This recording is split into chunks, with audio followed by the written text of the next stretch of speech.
네, 하위 문화 할 건데요. 이제야 보내드리네. 미안. 자, 하위 문화는, 자, 이렇게 생각하시면 돼요. 우리가 흔히 전체 문화 또는 대중 문화라는 게 있는데, 전체 문화는 한 사회 구성원들이 모두 누리는 문화를 전체 문화라고 해요. 우리가 흔히 대중 문화라고도 얘기하죠. 그쵸?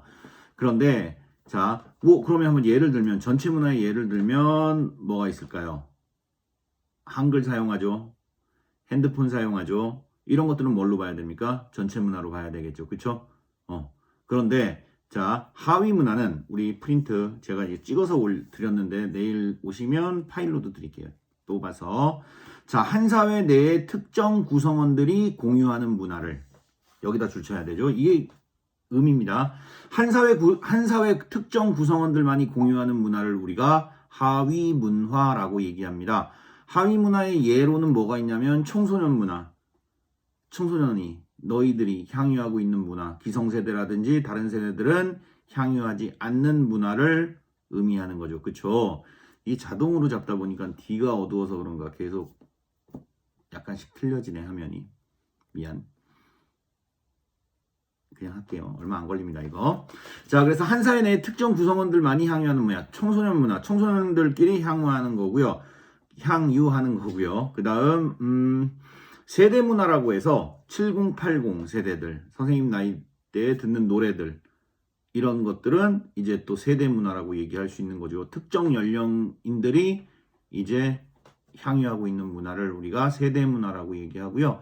지역 문화라는 게 있습니다. 특정 지역 사람들이 뭐 하는 말들, 이런 것들은 뭐로 봅니까? 지역 문화라고 보시면 됩니다. 여기 이제 하나의 예라고 보시면 될 것 같아요. 그래서 자, 다시 한번 하위 문화는 특정 구성원들이 향유하는 문화를 우리가 뭐라고 얘기한다? 하위 문화라고 얘기합니다. 주말에 저기 양평 쪽으로 가려고 치면 주말에 할리 데이비슨이라고 해서 막 이러고 웡 타고 다니는 오토바이 타고 다니시는 분들도 있어요.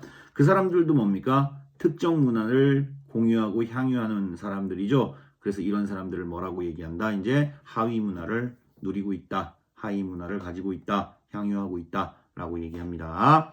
자, 밑에 두 번째 보시면 집단 구성원 간의 소속감 및 연대의식을 강화시킬 수 있다. 자신들끼리 향유하는 문화가 같습니다. 그러다 보니까 연대감, 소속감 이런 것들이 발휘될 수 있고요. 세 번째, 집단 구성원의 욕구를 충족시킬 수 있다. 내가 하고 싶은 거를 가서 하는 거잖아. 욕구 충족으로도 이어질 수 있고, 전체 문화의 다양성을 부여해서 문화의 획일화를 방지하고 있다. 천편일률적으로 모든 사람들이 전체 문화, 대중문화만 하고 있다라고 한다면 사회가 너무 하나로 수렴되겠죠. 그죠? 그런데 다양한 하위 문화는 그 사회의 문화를 굉장히 더 풍부하게 만들어준다. 요거 선지로 굉장히 잘 나옵니다. 별표 치도록 할게요. 자, 그 다음 전체 문화의 유지와 존속에 기여한다라는 거 알아두시면 됩니다. 자, 그 다음부터가 중요한데요. 자, 시험에 이제 선지에 굉장히 많이 나오는 것들입니다. 자, 모든 하위 문화의 합이야. 하위 문화를 다 더해봤어요. 이러면 전체 문화가 될까요? 안 될까요? 자, 봐봐. 생각해봐. 자, 아까 얘기했는데 지역 문화, 청소년 문화, 세대 문화, 할리 데이비슨 문화 뭐 이런 거 다 모아봤어. 그러면 전체 문화가 됩니까? 안 되죠. 전체 문화는 개념이 틀립니다. 한 사회 구성원들이 모두 공통적으로 누리는 문화입니다. 할리 데이비슨, 지역 문화, 세대 문화, 청소년 문화 다 합치면 한글 됩니까? 안 되는 거죠. 그렇죠? 그래서 절대 안 됩니다. 자, 그래서 오답선지로 굉장히 많이 나오는 게 모든 하위 문화의 합은 전체 문화이다. 그러면 맞다 틀리다? 틀리다는 얘기지. 개념이 틀려져 버려요. 문화 요소가 틀려져 버리는 거니까.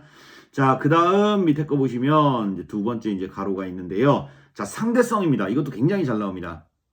하위 문화는 시대, 장소, 상황에 따라 어떻게 될 수 있다? 변화할 수 있다라고 봅니다. 제가 밑에 그 종류에서 지역 문화, 세대 문화, 그리고 청소년 문화 해드렸는데 하나 안 해드린 게 있어요. 맨 밑에 별표 칠게요. 뭐다? 바로 반문화라는 건데요. 자, 사회의 지배적인 문화에 정면으로 반대하고 대립하는 하위 문화를 우리가 반문화라고 얘기합니다. 예를 들면 이런 겁니다. 자, 17, 18세기의 천주교입니다. 카톨릭이죠. 천주교는 우리나라에서 믿으면 어떻게 되는 거였습니까? 죽죠. 그죠? 천주쟁이라고 해서 뭐 당시의 사회상이었던 유교 윤리 의식을 위배했습니다. 이걸로 인해서 어떻게 뭐 유교의 제사 의식도 위배했고요. 왕을 섬기질 않았습니다. 평등을 주장했습니다. 그 사회에서는 뭐였습니까? 반문화였죠. 이런 사회 지배적인 내용에 반대하는 문화를 반문화라고 합니다. 그렇죠? 자, 이 반문화는 자, 근데 봐봐.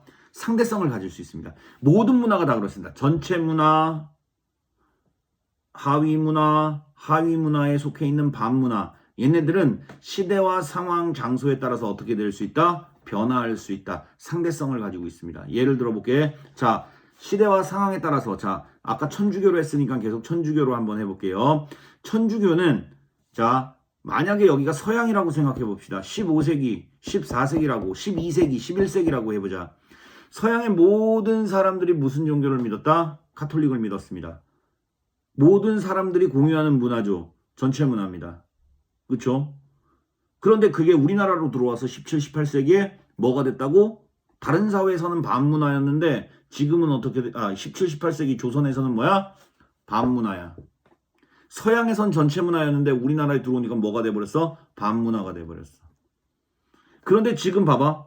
지금 이 사회에서 우리가 천주교를 믿는다고 해서 가톨릭을 믿는다고 해서 그게 반문화입니까? 아니죠. 지금은 그냥 뭡니까? 전체 구성원들이 믿지는 않습니다. 그래서 그냥 반문화가 아닌 하위 문화가 되는 거지. 시대와 장소 상황에 따라서 하위 문화가 반문화가 될 수 있고 반문화가 전체 문화가 될 수 있고 반문화가 하위 문화가 될 수도 있습니다. 반대로 전체 문화가 뭐가 될 수 있다? 반문화도 될 수 있지. 어떻게 될 수 있다? 시대와 상황, 장소에 따라서 전체 문화, 하위 문화, 반문화는 변화할 수 있다라는 거 꼭 알아두십시오. 자, 그 다음 마지막으로 한 사회 구성원은 문화적 공통 요소를 향유한다라고 얘기했습니다. 이 얘기는 뭐냐면 맞지? 뭐 예분이도 그렇고 선생님도 그렇고 한 사회 구성원이지. 우리 한글 쓰고 있죠. 핸드폰 사용하고 있죠. 이런 것들은 다 뭡니까? 한 사회 구성원들이 공통적인 문화 요소를 향유하고 있다. 한마디로 뭐다? 전체 문화를 향유하고 있다. 이렇게 보시면 됩니다.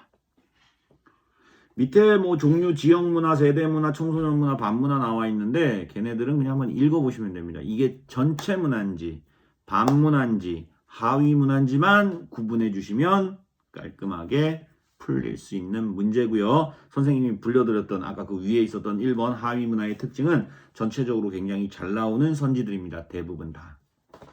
하나 더 플러스 한다면 반문화도 여러분 뭡니까? 반문화도 한 사회의 문화에 대해서 다양성, 풍부, 핵이라 이런 것들을 다 방지해 줄 수 있다. 그러니까 풍부한 하나의 문화 구성 요소이다. 왜? 그게 시간이 지나면 뭐가 될 수 있기 때문에 그게 시간이 지나면 그렇죠. 뭐가 될 수 있다? 시간이 바뀌면 바뀔 수 있어. 전체 문화가 될 수도 있기 때문에. 그렇죠. 문화적 다양성에 이제 도움이 된다라고 보시면 됩니다. 미안합니다. 이거 빨리 올려드리려고 했는데 좀 늦었네요. 내일 봐요.